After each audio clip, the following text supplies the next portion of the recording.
Alright, I got some old pictures here. First lowrider I had was a 64 Impala. It was a 2-pump setup. 2-pump, 48-volt setup, so it had 8 batteries, 10 switches. This was right out of high school. Check out the first-gen Dodge in the back. I wish we still had that too. But this was right out of high school. I sold this car because I didn't really know what I was doing at the time. I didn't have a lot of experience in mechanics, and if I had kept it, I probably could have restored it, but I ended up selling it to a guy. And here's another picture of it, 3-wheeling. All right, and this is before the garage was even built at the farm. You can see the barn there, and the picker machines under that tarped shanty in the background before we had the barn or the garage built there. So I sold that car, and then I bought this truck, which was a 92 Nissan. All right, I had this, actually, you can still see the car in the background. I did have it at the same time, but I ended up selling the car.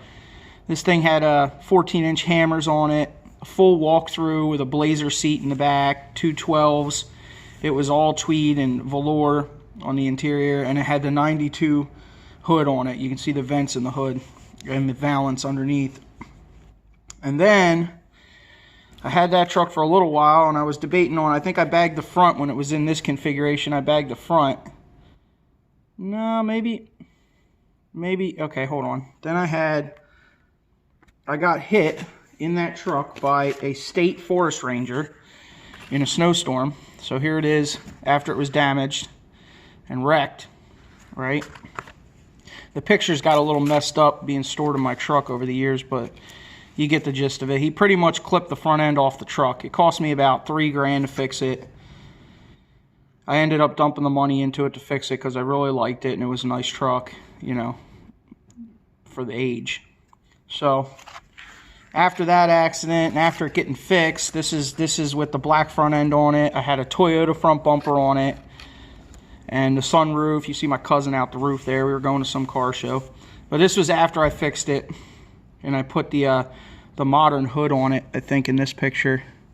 But I also bought another parts truck too to fix it later on down the road.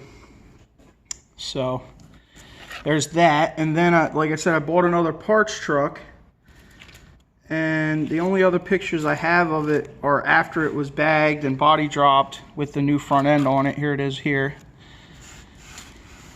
right? And it's got the modern front end on it, like 94, like my new trucks I have now, with the newer bumper. Looks a lot better. All right, that's, and 17-inch Cadillac Escalade wheels in the early 2000s. Here's one of it lifted. All right, it aired up. And here's a picture of me next to it, so I can prove, right, that it was mine. You know, are they long shorts or short pants? I don't know. Anyway, there's that. Here's another one from the driver's side. Shitty backlighting, but there she was. And then I had the interior. I got an interior picture here. It was the stock dash with a WRX seats in there, and I had a custom stereo box with 2 Alpine 10s inverted in the center console. You can see the switches in the center. This was after it was bagged and body dropped.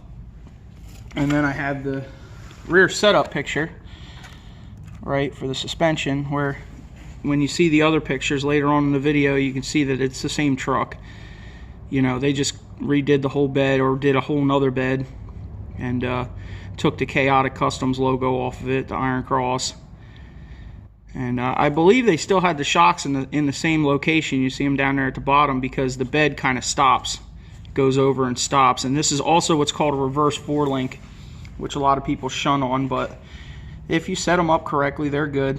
And the reason we did a reverse is because I didn't want to do a fuel cell. I wanted to leave the stock tank in the stock location, and it just makes it look cleaner, in my opinion. Yep.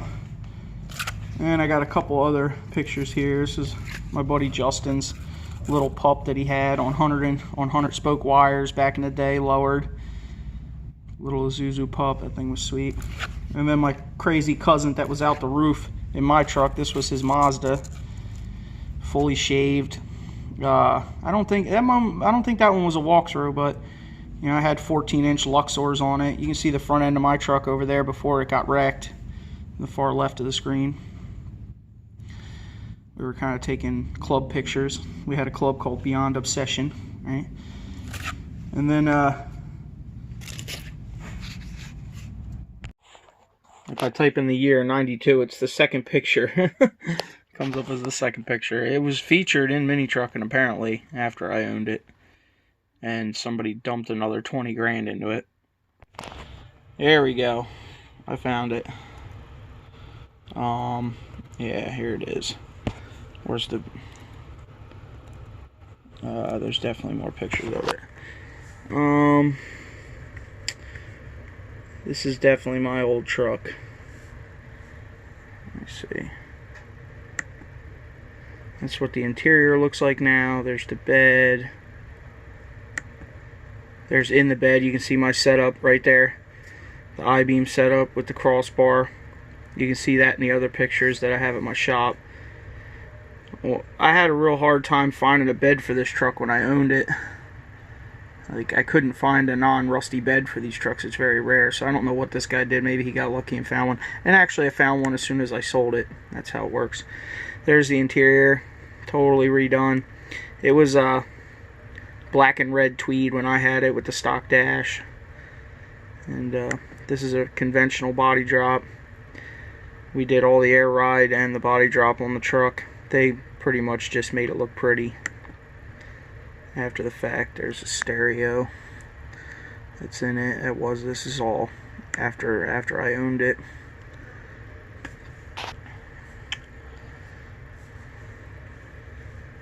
Let's see. Yeah, they took the stock dash out, built a whole custom aluminum dash for it.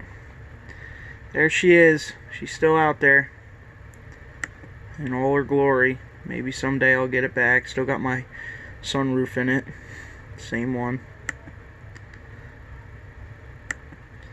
Yeah, they sure made it nice. There it is. I got the pictures to prove it. Definitely my old truck. You can definitely tell from this picture. For sure. Yep. Still out there in the wild somewhere. She's not dead. Somebody owns it. This is another one we built back in the day. It's my buddy Izzy's truck. It's a 98 Isuzu Hombre. Super lights, totally shaved. See the jersey tag. There's the air tank, airbrushing on the air tank in the bed, front end picture. He's got airbrushing and painted dashboard. There you go. There's the setup we built. It was basically like triangle shaped spikes. All right, you can see them come off the frame there, and then they connect together in the middle. There's two of them that intersect. The shock mounts are also spikes that the shocks go through. And you can see our infamous I-beam control arms. Pretty much we were the only ones doing the I-beam design. Nobody else really did that. That's why my truck is also an I-beam, if you see from the other pictures. Yep, this was featured. Bunch of airbrushing work. This truck, he still owns this truck. It's sitting in his garage. Maybe one day when I get up with him. I'm pretty sure he still has it. I don't think he would sell it. He was too in love with it. I think he loves this thing more than his kids. Yeah, there's some of close-up of the airbrushing where we didn't do any of the airbrushing work. I forget the guy's name that did it. I'll have to see. It's the same guy that did Adam's Accord. I'll see if I can find that too. I have videos of it on my other camera. There he is. There's Brian. Yeah. 98 Hombre. We called him Izzy, obviously, because he drove an Isuzu. His real name's Brian. Like I said, we had nicknames for everybody, so. It's a sick truck, though. He still has it. I'm pretty sure he still has it. He wouldn't sell it. It's on 20s. Body dropped. This is also a conventional body drop, too. Good old days, right? That's a crazy setup, though. Still to this day, that is a wild setup, man. I really like that one. It was fun to build. Brings back a lot of memories. This is crazy. When I start researching this stuff, it's just absolutely nuts. Like, I type in 96 Honda Accord show car, and the first picture that comes up is Adam's Accord, which was featured also in Mini Truckin'. Let me see if I can pull up some extra pictures of that. God, I wonder if this thing's still out there. I know he sold it. I think he got either 12 or 20 grand for it, something like that.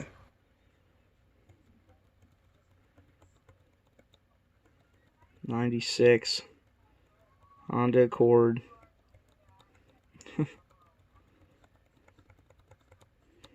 Yeah. Took a Dodge Ram logo and made it say Dragon his grill. If I get that other video uploaded, you'll see it. I'm not lying about this. I have a video on my old camera of this car. I just got to figure out how to get it off my SD card. Then I'll post it up. Airbrushing by the same guy that did Izzy's truck. There's what's on the trunk. This car was sick, man. Didn't have any kind of performance mods. It was all just custom interior work. See, this is a rear setup. We did do a rear setup in the trunk that was something like this, but he had to have it redone because it was one of those things where nobody had ever tried it before, and then we figured out what didn't work. And by that time, Eric was so hooked on dope that he had to have somebody else do it. There's Herman. Hi, Herman. That's what he called his switch box. This thing was sick. All cat skin leather interior. Billet everything, you know. Put so much time and money into this car. It's crazy. Look, all fiberglass enclosure, stereo box. It's crazy. We all put way too much money in our cars. Fully shaved. Like, if you look here, the tail lights, the tag box, all that shaved. Eric did all that. All the metal work. Door handles are gone. And the tail lights are in the back window up here in that bar.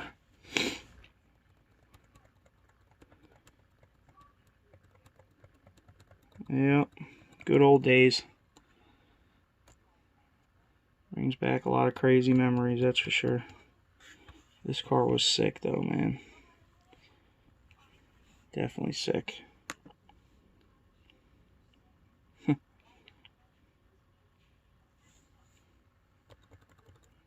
I wish I was doing YouTube videos back then, because we would have had so much content. I don't even think YouTube was a thing, really. It wasn't big yet. There's no underhood pictures, but you'll see it in my video. I got some underhood pictures where we had to shorten the spindles and cut all the sheet metal out from under the hood and build a tubular, like a tubular subframe to hold the bags on the upper control arms. You'll see it in the video when I figure out how to get it off my SD card. But yeah, it was pretty rare for a car to be featured in Mini Truckin' too. They would do imports every once in a while, but this was like the only real like mini truck inspired import that was out there. You know, it actually laid floor pan because we had to modify it so much to get it to actually lay out. Well, there it is. One tough trunk. Oh man. Later. Let's see if we can get this to focus. This is Adam's car. I'll have to get this off of here. Hopefully this will work before the battery dies. But this is what under the hood looked like. Come on, focus. Right, we built a whole tubular chassis under there. Cut all the stock sheet metal out. And that was to hold the air ride. Come on, focus. There you go. And there's the paint down the side.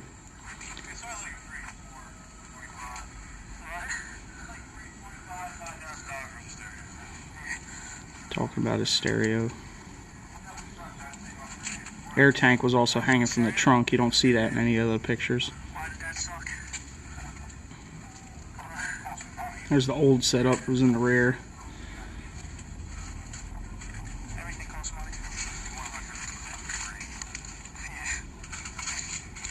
Alright, we'll stop it there. When I get this off the camera, it'll be a much better picture. I just wanted to show you guys that because we've seen a bunch of pictures online of what it looked like on the outside. I just wanted you to see under the hood.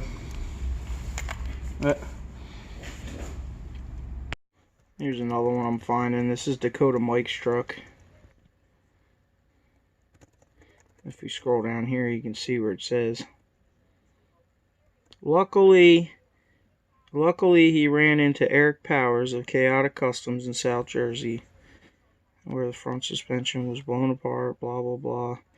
We did a full cantilever setup in the rear. Here's a picture of the rear. Aluminum cantilevers.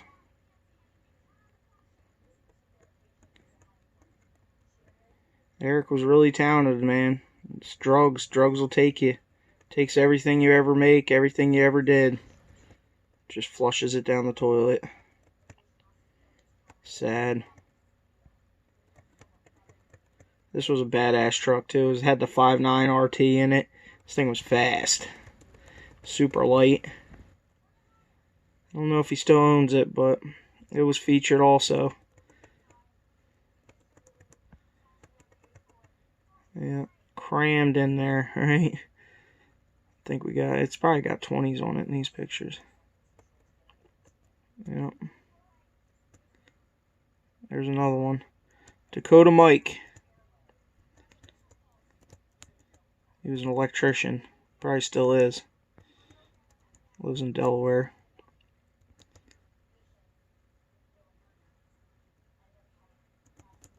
There it is. I think I have some pictures of this thing on the farm because I had to fix some stuff on it after Eric disappeared. And I've got some pictures of it in the back field with its original paint job on it. It had flames on it. It looked like the guy pinstriped it with a silver Sharpie. I swear to God, he pinstriped it with a silver Sharpie. It was crazy. But I guess he got all the bodywork redid and just went to a solid silver. Yep. That's it. Silver strike. Alright. I'm sure I can find a bunch more of them if I keep searching. It's just hard to remember people and what years their vehicles were, and there's so many images. I wish I could find Baba Booey's. I don't know if he was ever featured. The trucks that were featured are really easy to find, but the ones that weren't are most likely impossible. And this was Dakota Mike's truck before the silver paint job that you seen. It was black and red flames. This was on the farm on a foggy morning when I got up early. I had to go take a picture of it. It was pretty cool. Yeah, so that's Dakota Mike's truck, which you'll see. Here's another picture, if it'll focus. There we go. That was Dakota Mike's truck. Another foggy picture I had at the farm. It's pretty cool. There's the one that's printed out. I need to get these off of here. I need to get an SD reader for my laptop. SD card reader. This was also another one that I did back in the day. This was Dakota Mike's Cadillac that he had. I think it was a 69. Put air ride on it. It's a lifted picture. Some rust repair and stuff. I'll have to do a montage when I get these pictures off of here.